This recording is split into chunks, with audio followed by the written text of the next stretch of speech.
This podcast is produced by the Harwood Productions Podcast Network. To learn more about the network and to find more of our shows, visit us online at www.harwoodpodcast.com.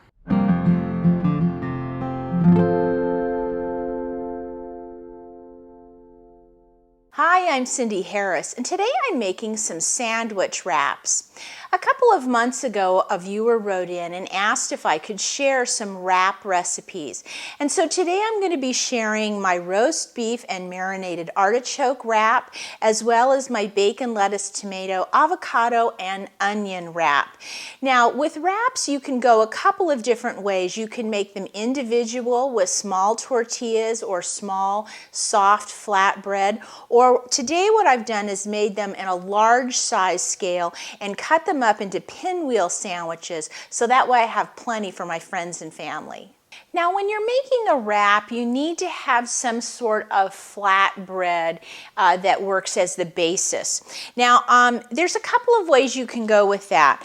At my grocery store, they sell these giant flour tortillas. That works great.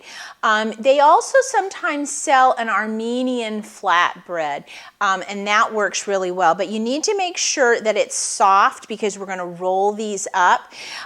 Sometimes with wraps too, they sell tortillas that are different flavors like spinach and red pepper, and they're different colors. So that's also a fun way to go. But for today, I'm just using a regular giant flour tortilla. Now I have a piece of parchment. You could put a piece of wax paper down or a cutting board. But when you're looking at your flatbread, you want to see which side is which. Now for this, the speckly side is the outside and the underneath is kind of this neutral. And the reason I need to look at it is because when I go to roll it up, it's going to want to roll in a natural way. Find which way works like that for what you're dealing with. For me, doesn't want to roll easily on itself, so I'm going to flip it over and build my filling on the back side. Now this first wrap I'm going to make is roast beef and marinated artichoke heart. So let me show you how I do that. On the back side of my tortilla, I have some herbed cream cheese. This is actually a chive cream cheese, but many times they make other types of herb cream cheese. You want to have it in this spreadable form. So I'm going to start by creating a thin layer of this herb cream cheese. Now it's important that we get our fillings all the way out to the edge. So you'll need to take your time with this and spread that cream cheese all the way out to the edge, and we're going to do it over the entire tortilla. Next, I have some thinly sliced roast beef, and I'm going to create a nice layer of that on the tortilla as well. You want to make sure that you cover every single bit of the cream cheese with that roast beef. Next, I have a large jar of marinated artichokes, and I'm just going to pull them out of the jar and lay those all across the top of the roast beef. I don't really want to drain that olive oil and herbs off of them because it really gives great flavor on this wrap. So I'm just taking my fork and kind of letting that drip off a little bit and then placing them on top of the roast beef. Next, I have some sliced black olives, and again, I'm just going to sprinkle those on top. And then lastly, I have some nice big romaine leaves. Now, with the romaine, you have this great dark green part, and then you have this little bit of the base here. And I'm going to snap that off because I really just want this lettuce piece. And I'm going to lay those all on top in a single layer. Now we're going to roll our wrap. So I'm going to start at one end, and I'm just going to very carefully roll that just like this. And I'm going to let it sit with the seam side down.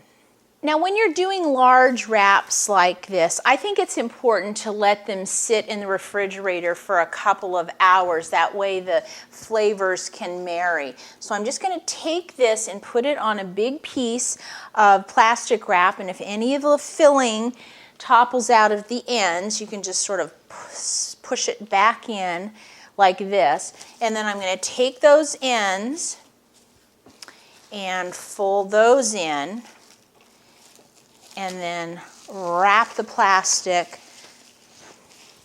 around. And then I'm just going to leave this in the refrigerator until it's time to serve it. So this next wrap I'm doing is a bacon, lettuce, avocado, and onion wrap. So I've got my large tortilla, and instead of using cream cheese, I'm just going to be using some light mayonnaise. But I am going to go ahead and take the time and spread that all the way out to the edges of the tortilla. Depending on the type of flatbread or tortillas you use, sometimes they're not completely consistent. They can be thicker in some areas and thinner in others, and it can make it a little tricky when you're rolling up your wrap. So here's something that you can do to combat that. If you find that your tortilla or your bread is not consistent, it's thicker in some areas and thinner than others, you'll use two. But what you'll do is you'll put a little bit of either cream cheese or mayonnaise, it doesn't really matter, in between the layers. So I'm just going to do a quick little layer of mayonnaise on this bottom tortilla, and then I'm going to put another one right on top of it. That way it gives me sort of a double thickness. And then I can put my mayonnaise or cream cheese right on top and continue building my wrap. Now the next layer we're going to put down is some sliced avocado. So I have one ripe avocado that I'm going to split in half, and then I'm going to take a large spoon and I'm going to spoon it out in one large piece and set it upside down on my board. I'm going to do the same thing with the other half. I'm going to take my avocados and I'm going to slice them into some very thin pieces, and then I'm going to lay this on top of my tortilla. I'm going to move those around so they're all over the top. And then immediately I'm going to get some tomato and cut some really thin slices of it. And I want to get that right on top of my avocado because the acid from the tomato will make sure that that avocado doesn't turn brown. Now I'm going to need a second tomato. And then that should help cover the rest, like that. Next, I'm going to thinly slice some red onion, and I'm going to sprinkle that on top of the tomato. Next, I've cooked some thick sliced bacon in the microwave, and I'm going to lay these on top of my onion and tomato, but I'm going to lay them in a straight line because I find that with bacon it's easier if I'm going to be rolling it this way, that the lines of the bacon are also going that way. And then lastly, some romaine lettuce again, and I'm just going to follow the lines of the bacon. And then you just go ahead and wrap it up with the double tortilla, and that extra thickness just helps it roll much easier.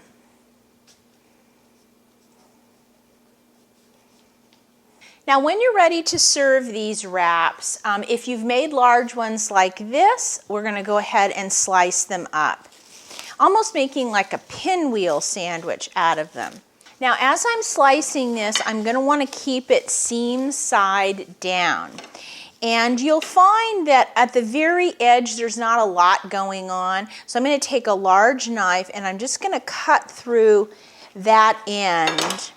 And it's still good to eat, but it's not one that I would necessarily put on my serving plate. So I'll just set that aside. And now I'm going to cut these fairly thick, about 2 to 3 inches. I'll saw through it, and then I'll flop it down like this, and then I'll pick it up, and you can see all that great. This is the avocado and bacon one, and then I'll just set it right here on my plate. And you'll see all that great artichoke and the roast beef. Yum. Now remember, if you wanted to make individual wraps, you could use smaller tortillas and do them individually and then wrap them up and just cut them in half. But if you want to do the large ones like this, then you just slice them into pinwheel sandwiches. Well, if you'd like to give either of these wraps a try at home, just go to our website and visit the Easy Entertaining show notes, and I'll have the recipes there for you. And as always, if you have any questions, please send me an email. I'll see you next time.